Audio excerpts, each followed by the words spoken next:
And let's take a look at this quote. So, uh, after the Egyptian and the Indian, the Greek and the Roman, the Teuton and the Mongolian, the Negro is sort of a seventh son, born with a veil and gifted with second sight in this American world, a world which yields him no true self consciousness, but only lets him see himself through the revelation of the other world. It is a peculiar sensation, this double consciousness.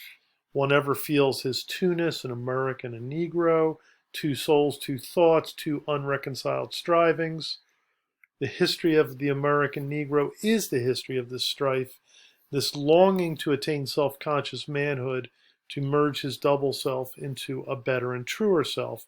In this merging, however, he wishes neither of the older selves to be lost. He would not Africanize America, for America has too much to teach the world in Africa. He would not bleach his Negro soul in a flood of white Americanism, for he knows the Negro blood has a message for the world.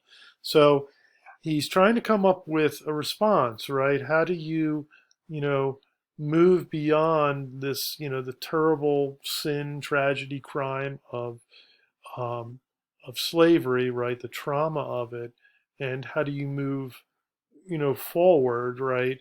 And work with it and reconcile yourself with it and still be a complete human being. So he comes up with this type of tragic dialectic, right? This idea of double consciousness.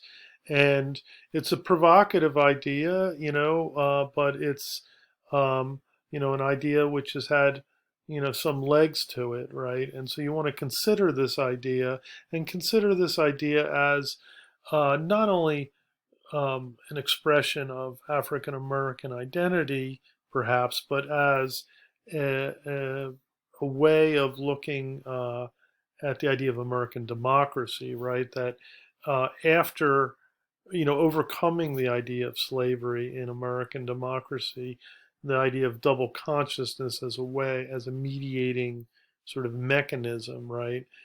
So that's what the prompt will ask you to consider.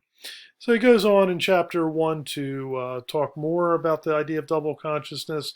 He doesn't, throughout the text, he really doesn't come back to the idea in a direct way, but it's definitely throughout the whole text, it is the major conceptual metaphor that every chapter is working with double consciousness in some way, shape, or form.